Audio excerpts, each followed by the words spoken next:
Hello friends, welcome back Hindi India थर्म and science with Dolly 24। I hope so guys आप सभी स्वस्थ होंगे, मस्त होंगे, ज़बरदस्त होंगे, हर रोज़ अपनी ज़िंदगी में नई नई खुशियों का वेलकम कर रहे होंगे। दोस्तों, आज बात करेंगे हम शिवरात्रि पर। शिवरात्रि शंकर भगवान के भक्तों के लिए बहुत ही बड़ा हर्षोल्लास का त्यौहार है और इसे बहुत ही अच्छे से मनाया जाता है। इसी पर बात करेंगे, लेकिन प्लीज़ गाइज, अगर आपने मेरा चैनल अभी तक सब्सक्राइब ना किया हो तो subscribe my channel, like, share and comments please. तो अब बात करते हैं शिवरात्रि के बारे में। पहले तो आप सभी को शिवरात्रि की हार्दिक शुभकामनाएं। इसके अलावा शिवरात्रि कब है? कोई कहता है 18 तारीख को है, कोई कहता है 19 तारीख को है। इसलिए ये बहुत बड़ा एक मसला तो बन गया है, लेकिन फिलहाल शिवरात्रि की राइट डेट 18 फरवरी ही है, क्योंकि 18 फरवरी को शनिवार पड़ रहा है, जिसमें शनि देव की असीम कृपा मिलेगी, साथ में हनुमान स्वामी का आशीर्वाद मिलेगा। और इस दिन 18 तारीख होने की वजह से राहु भी प्रबल रूप से कार्य कर रहा है। इस दिन अगर देखा जाए तो त्रिकोणीय ग्रह की दशा बनी हुई है राशियों में, और जो कि बहुत सी राशि में राजयोग का भी योग पैदा कर रही है। और अगर इस दिन पूजा पाठ किया जाए शंकर भगवान का तो उसके फल बहुत बहुत ज़्यादा गुना मिलेंगे। वैसे भी शनिवार के दिन शिव जी की उपासना करने का अपना अलग ही महत्व है, क्योंकि शनिवार जो दिन होता है प्रभु शनिदेव का होता है, और शनिदेव जो है बहुत ही शुभ के सूचक है, बहुत ही शांति, बहुत ही न्याय, बहुत ही सत्यता। जहाँ पर भी न्याय, सत्यवादी, इन सब चीज़ों की बात होती है, वहाँ शनिदेव की कृपा अपने आप ही कार्यरत होती है। और शनिदेव के गुरु भगवान शिव हैं, और हनुमान जी का भी दिन शनिवार माना जाता है। अब हालांकि हनुमान जी रुद्र के रूप माने जाते हैं, रुद्रावतार माने जाते हैं, तो रुद्र रूप भी कहीं ना कहीं शिव जी से ही संबंधित है। तो इस वजह से जो लोग भी शनिवार को शिव जी की उपासना करेंगे उनको बहुत बहुत ज़्यादा फ़ायदा होगा। इसके अलावा अगर उनकी ज़िंदगी में किसी प्रकार की कोई समस्या चली आ रही है, उनको कहीं कोई न्याय नहीं मिल रहा है, किसी भी जगह वो जो है अटके पड़े, वो अपनी ज़िंदगी में आगे बढ़ना चाहते हैं पर वो आगे नहीं बढ़ पा रहे हैं, उनको जैसे किसी ने रास्ता रोक दिया है। तो अगर आप शनिवार के दिन विधि पूर्वक शिव जी की उपासना करते हैं तो आप अपनी ज़िंदगी में चल रहे जो भी आपकी ज़िंदगी में उस समय की स्थिति चल रही होगी, आप कहीं कुछ फंसे होंगे, चाहे वो मुकदमा, कचहरी, अदालत हो, या कहीं कोई लड़ाई झगड़ा हो, या कुछ भी, कहीं भी ऐसी कोई दशा होगी, या आप अपने घर के ही पारिवारिक मामले में भी बहुत से लोग उलझ जाते हैं, आगे नहीं बढ़ पाते, वहीं इकट्ठा, तो उसमें भी आपको आगे बढ़ने के, निकलने के वहाँ से 101% चांस है। क्योंकि शनिवार के दिन शनि देव की कृपा भी शिव की कृपा के साथ मिलकर के मिलेगी, साथ में उस दिन राहु भी बहुत ज़्यादा मात्रा में एक्टिव रहेगा। इसके अलावा हनुमान जी की भी कृपा मिल रही, तो शनिवार का दिन शिवरात्रि के लिए बहुत ही विशेष फलदायी है और बहुत ही शुभ का सूचक है। तो शनिवार को आप सभी लोग शिवरात्रि मनाइएगा। इसके अलावा 19 फरवरी को रविवार पड़ रहा है। 19 फरवरी सूर्य का दिन है। इस दिन राहु का भी प्रबल रूप से कार्य करना रहेगा, उसके भी जो है योग अच्छे दिखाई पड़ रहे हैं, लेकिन इसमें कोई विशेष जो है आपको फ़ायदा मिलता हुआ नहीं दिखाई पड़ रहा है।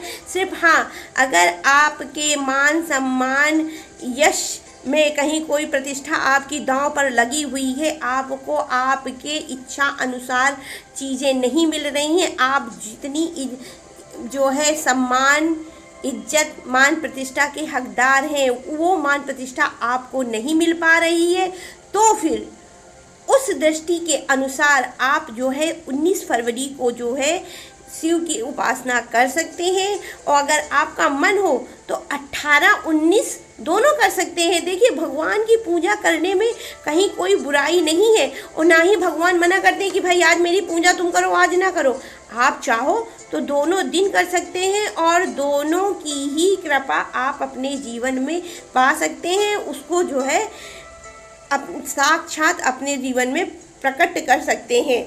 इसके अलावा पूजा में अगर देखा जाए तो शनिवार को फल ज़्यादा मिल रहा है रविवार की अपेक्षा, जो कि मैं आपको पहले ही बता चुकी हूँ कि रविवार को उतना अधिक महत्व नहीं दे रहा है जितना शनिवार का दिन इसके लिए शुभ का सूचक है या शुभता दे रहा है। साथ में अगर महाशिवरात्रि की मान्यता देखी जाए तो इस दिन शिवरात्रि के दिन शिव जी का छोटा मंदिर भी होगा।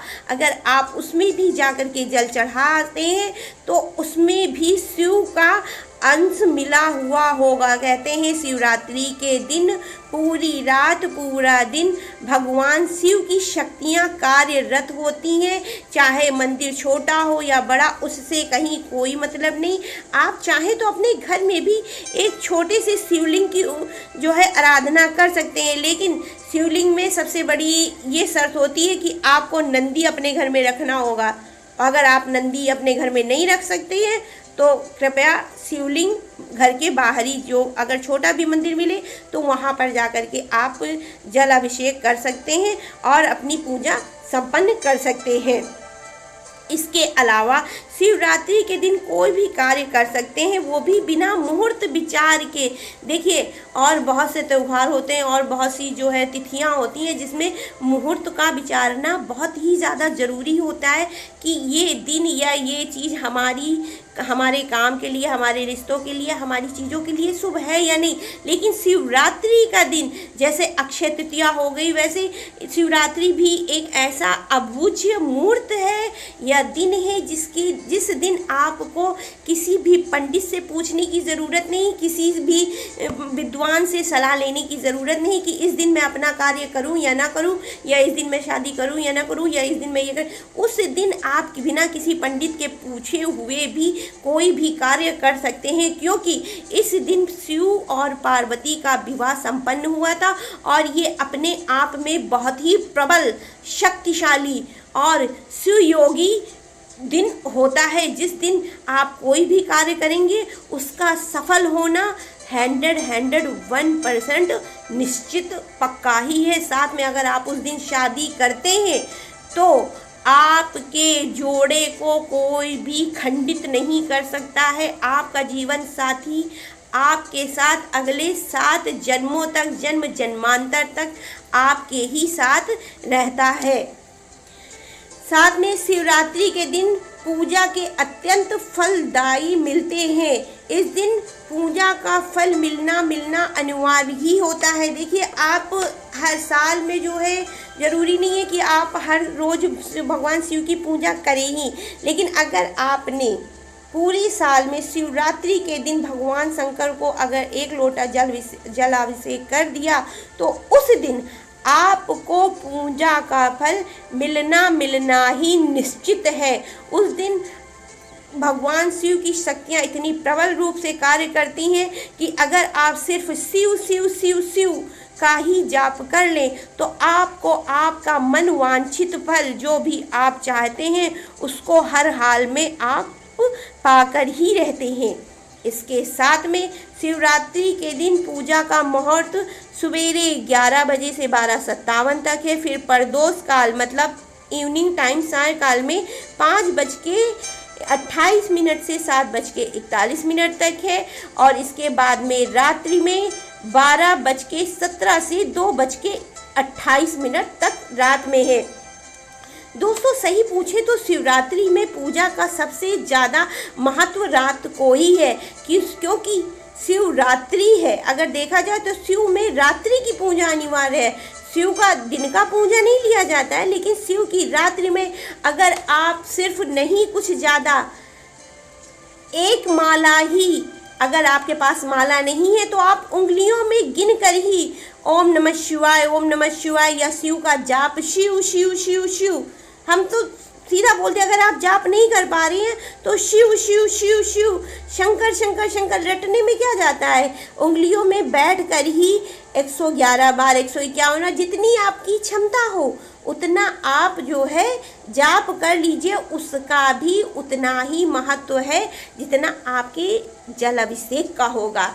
इसके अलावा पूजा में दूध, घी, गंगा जल, बेलपत्र जरूर चढ़ाएं। या तो 3 पत्ती वाला बेलपत्र या तो 11 पत्ती वाला बेलपत्र होना चाहिए। साथ में तुलसी की पत्ती और चंपा का फूल बिल्कुल भी न चढ़ाएं। इसका रीजन भी जान लीजिए, क्योंकि तुलसी माता भगवान कृष्ण की अर्धांगिनी है और चंपा का फूल भी भगवान कृष्ण से कहीं ना कहीं रिलेटेड है। और भगवान शिव जो है भगवान कृष्ण को अपने छोटे भाई, अपने दोस्त, अपने प्रिय सखा के समान मानते हैं। इसी वजह से वो जो है तुलसी की पत्ती चढ़ाने से या चंपा का फूल जो है चढ़ाने से क्रोधित हो जाते हैं। यहाँ और इसके अलावा खंडित मात्रा में चावल बिल्कुल न चढ़ाएं, क्योंकि चंद्रदेव के स्वामी होने के कारण अगर आप चावल को खंडित मात्रा में चढ़ाते हैं तो शिव जी अत्यंत क्रोधित हो जाते हैं। तो कोशिश करिएगा चावल खंडित हो ही ना। अगर 7-5 दाने भी आप चावल के चढ़ा रहे हैं तो चावलों में से साबुत चावल बीन लीजिएगा और वो चढ़ा दीजिएगा ना। अगर वो नहीं हो पा रहा तो कोई ज़रूरत नहीं है, आप चावल चढ़ाइए ही मत। इसके अलावा शिव जी की जो है आरती करके आधी परिक्रमा ही करनी चाहिए। और अगर आप शिवलिंग की पूजा कर रहे हैं तो नंदी की पूजा जरूर से जरूर करें, क्योंकि बिना नंदी के पूजा की शिवलिंग की पूजा का कोई भी महत्व नहीं होता है।